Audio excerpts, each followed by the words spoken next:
ঘর পরিষ্কার করতে করতে আমার কোমর ভেঙে গেল। তার দাম এখন 10 কোটি টাকা।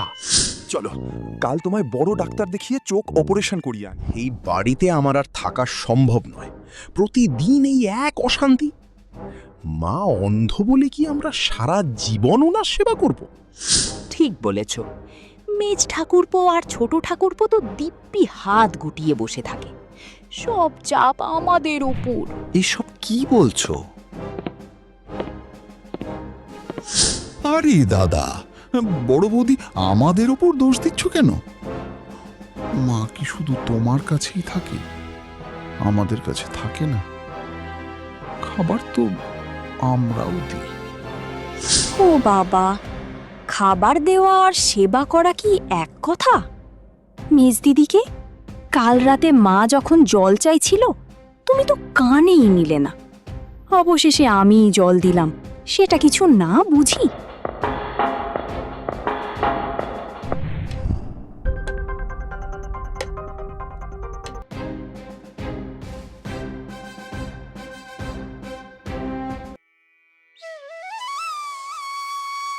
তোরা কেন নিজেদের মধ্যে ঝগড়া করছিস বাবা? আমি তো তোদের কাছে কিচ্ছু চাইনি, শুধু একটু শান্তি চেয়েছি। শান্তি? মা, তোমার জন্য বাড়িতে শান্তিতে থাকাই দায় হয়ে গেছে।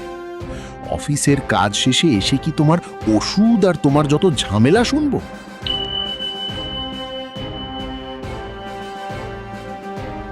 ঠিক বলেছ ঠাকুরপো, আমাদের সংসারে কত ঝামেলা, আর এইদিকে মাকে নিয়ে ঝামেলাটা শেষ নেই। মা, আপনি নিজে আমাদের অশান্তি দিয়ে এখন নিজের শান্তি চাইছেন? আমাদের হয়েছে যত জ্বালা, দূর দূর।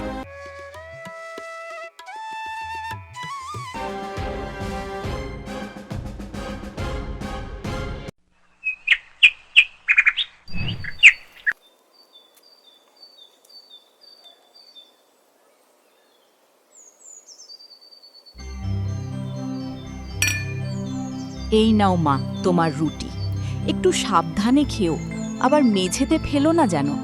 তোমার জন্য ঘর পরিষ্কার করতে করতে আমার কোমর ভেঙে গেল। মাগো, একটু তরকারি কি হবে? রুটিটা বড্ড শুকনো লাগছে। তরকারি কোথায় পাবো? আলু যে দাম!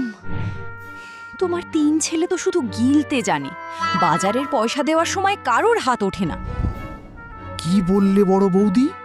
আমি পয়সা দিই না? কালই তো 250 গ্রাম পটল আনলাম।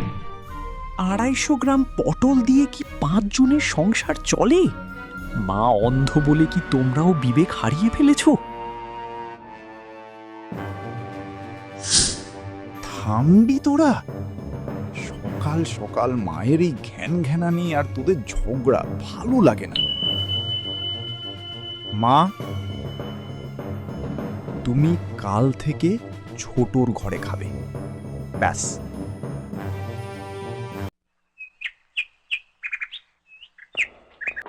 দেখ ভাই, মায়ের পেছনে মাসে যে ওষুধ খরচ হয়, তাতে আমার নিজের বাচ্চার স্কুলের ফিস দেওয়া যাচ্ছে না। ঠিক দাদা, আর মা তো চোখে দেখে না, ঘরের এক কোণে পড়ে থাকে। তার চেয়ে মাকে চলো দিদিমার পুরনো বাড়িতে রেখে আসি।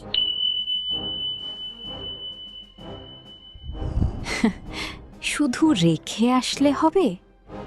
মায়ের আলমারিতে যে বাবার দেওয়া পুরনো মোহর আর গয়নাগুলো আছে, সেগুলো ভাগ করতে হবে না?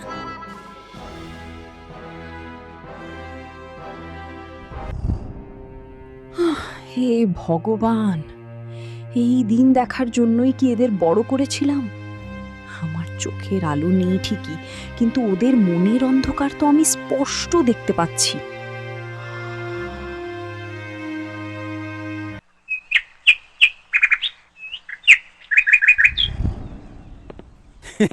কি হে অজয় বিজয়, খুব যে হল্লা করছো। সারদা দিদি কোথায়? উকিল ভাই, আমি এখানে।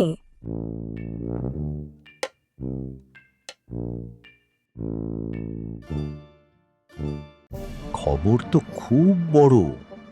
তোমাদের বাবা মারা যাওয়ার আগে শহরের উপকণ্ঠে যে 5 বিঘা জমি কিনেছিলেন তার দাম এখন 10 কোটি টাকা। আর সেই জমির মালিক এখন পুরোপুরি সারদা দিদি।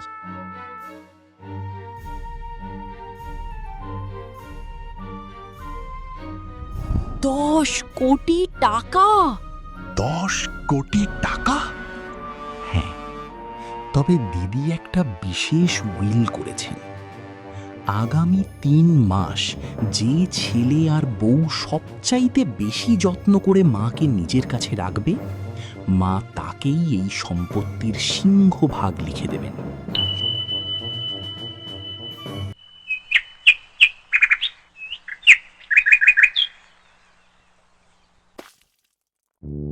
মা, ও মা, তুমি একা একা হাত মুখ ধুচ্ছ কেন আমি থাকতে? এসো, আমি তোমায় পনিরের তরকারি রেঁধে দিচ্ছি।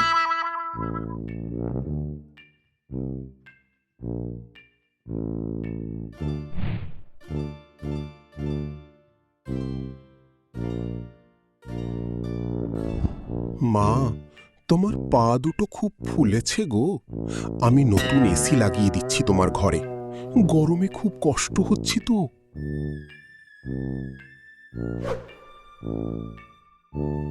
মা, চলো কাল তোমায় বড় ডাক্তার দেখিয়ে চোখ অপারেশন করিয়ে আনি। টাকা নিয়ে চিন্তা করো না, আমি সব দেব। টাকার কি মহিমা!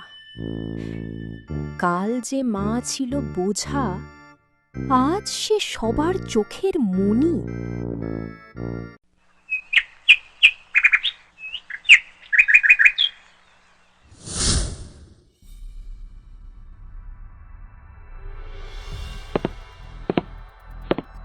উকিল বাবু, আমি জমিটা পাবো। মা আমার কাছেই সবচেয়ে সুখে ছিল। মিথ্যে কথা। মা আমার হাতের পায়েস খেয়ে ধন্য ধন্য করেছে। উকিল ভাই, কাগজটা বের করো, আমি সই করব। তবে আমার নাম নয়। আমি এই সব সম্পত্তি একটা অনাথাশ্রম আর অন্ধদের স্কুলের নামে লিখে দিচ্ছি।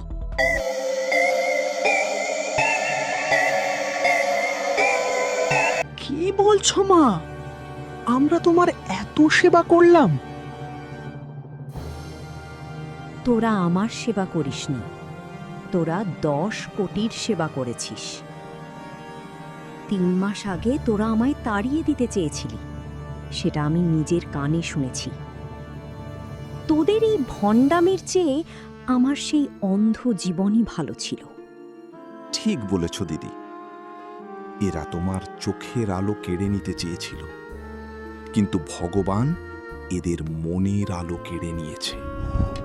বাবা মায়ের সেবা করুন মন থেকে, স্বার্থ থেকে নয়।